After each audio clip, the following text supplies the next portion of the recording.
हंसी बनाया हमको भी इस जहां, हमको भी इस जहां में तुम सा हसीन बाबा कोई नहीं जहां में, कोई नहीं जहां में तुम सा हसीन बाबा।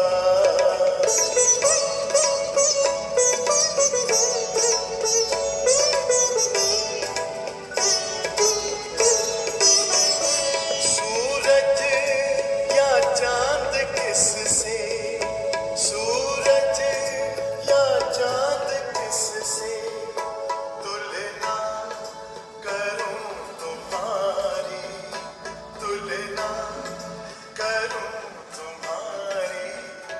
रचता है तू सभी का, रचता है तू सभी का, रचना है सब तुम्हारी, रचना है सब तुम्हारी।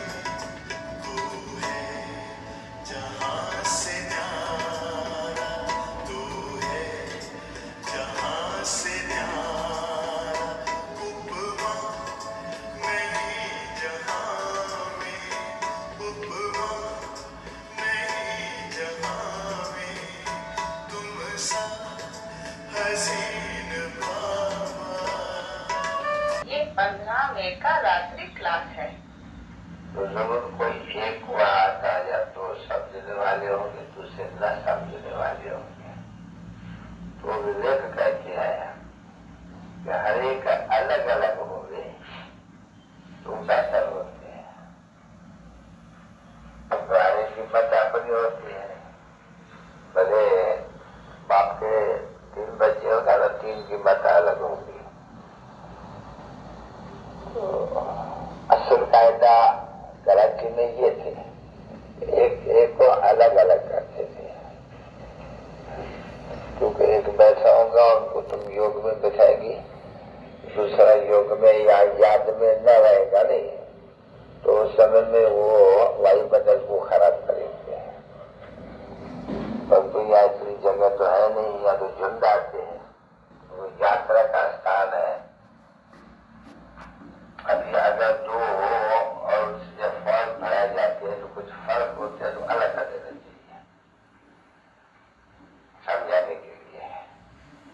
तो नहीं तो उनकी वो एक की बुद्धि का दौड़ जाएगी।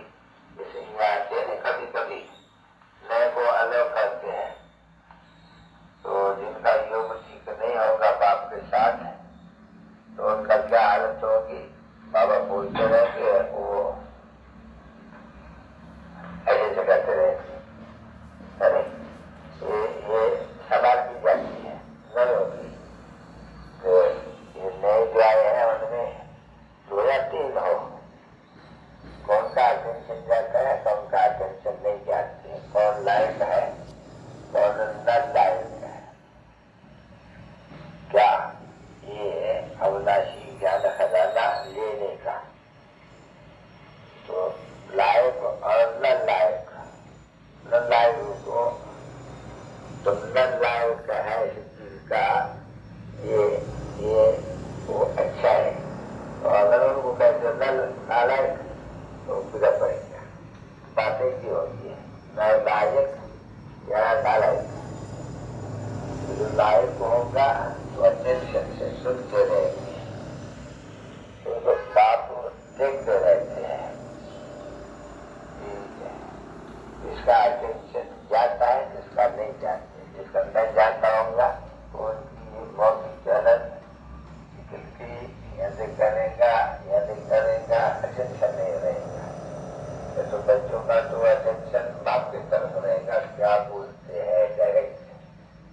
न सुनने वाला होगा तो उनका बुद्धि आवाज फिरती रहेगी, तो कंध भी फिरता रहेगा, तो आग की भी फिरती रहेगी। इतने समझा जा सकता है। ये अविनाशी ज्ञान रत्नों का खजाना लेने का लायक है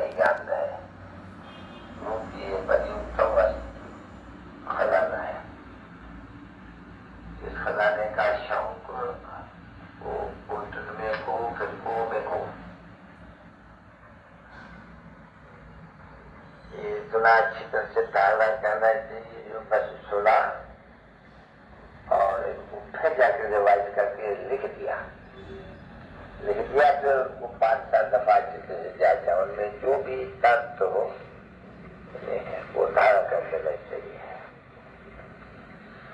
तो पुरुषार्थ पूरा होगा नहीं, वो इतनी मेहनत करेंगे तब सर्विस लाइफ कर सकते हैं।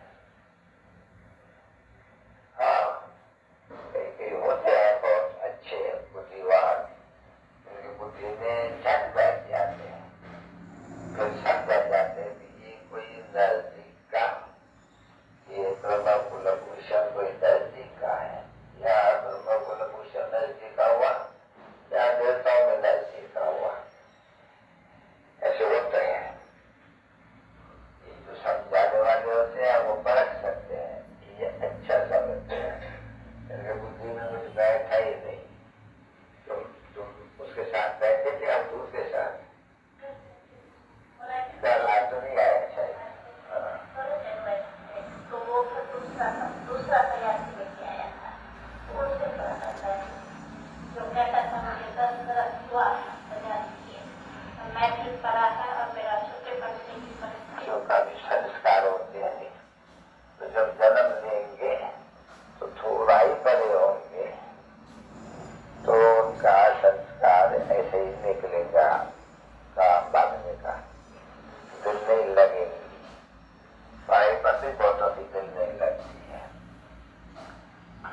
आत्मा का कहते बाप तो कहना बच्चों का कहते बच्चे कहते रहेंगे, तो बच्चे तो दुनिया में सब कहते हैं बाप या काका या चाचा, तो ये तो बच्चे समझते हैं कि शिव बाबा बच्चों को कहते, तो वो टेव पड़ जानी चाहिए।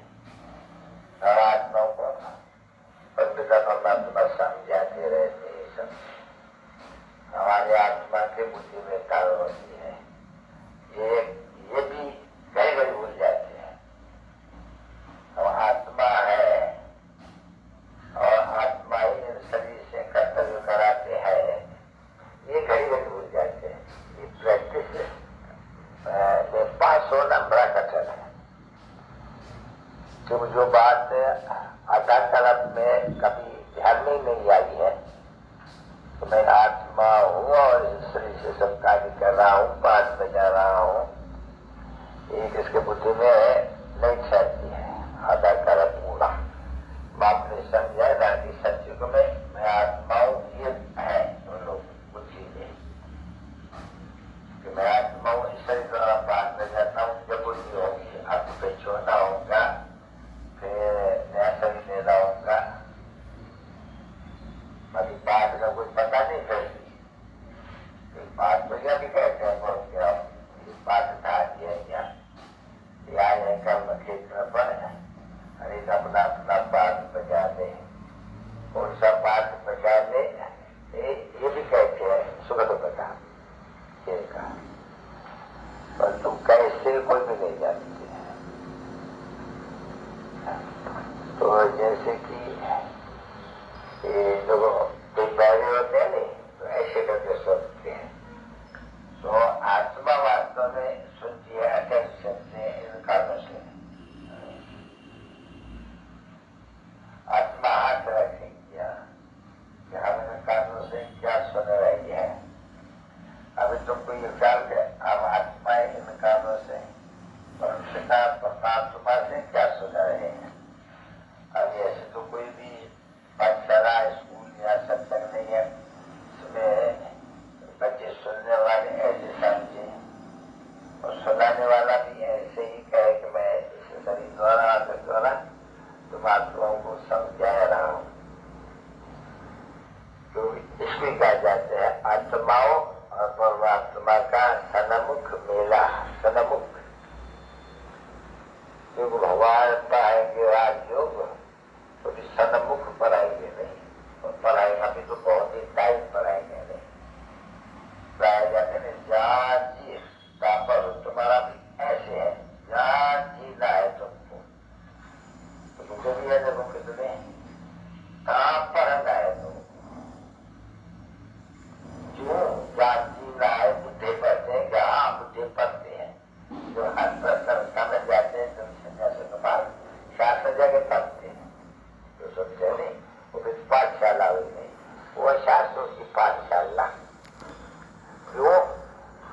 मरने का है, वानप्रस्थ अवस्था है, इसलिए सत्य का संग चाहिए। जो सत्य का संग चाहिए, साधना को रास्ता बताएगा, का रास्ता बताएगा। भाई भगवान से मिलने का रास्ता तो मिलना जाना ही तो हुआ नहीं है, नहीं तो पूरा जरूर जरूर लेना ही है। इसलिए हमें तो बच्चों को समझाया जाते हैं इस मृत्यु लोक में तो पूर्ण जन्म नहीं लेना है। अभी ऐसे कोई कह नहीं सकेंगे साधु संत महात्मा कि अभी तुमको इस मृत्यु लोक में पुनर्जन्म नहीं लेना है, ऐसा कोई जानते ही नहीं है। और यही कहते हैं बच्चों को अभी इस मृत्यु लोक में जन्म नहीं ले लेना है, अभी अमरलोक चलता है, अनंत स्वर्ग चलता है, वास्तविक कृष्ण पूरी चलती है। इसलिए जब श्री कृष्ण पूरी चलते हैं तो ऐसे पूरा धारण करना है कि वो यथा राजा रानी, भले ये तो प्रिंस है, तो यथा प्रिंस और प्रिंसेस ऐसे भी कह सकते हो, तथा बच्चों को यह बनना है। और तुम बच्चे को देखते हो तो प्रिंस एंड प्रिंसेस बनने वाले हैं, शिव बाबा द्वारा हम भी तो प्रिंस एंड प्रिंसेस बनने वाले हैं। जो जितना पुरुषार्थ करेगा वो इतना प्रिंसेस बनेगा। रचना है तू सभी का, रचना है सब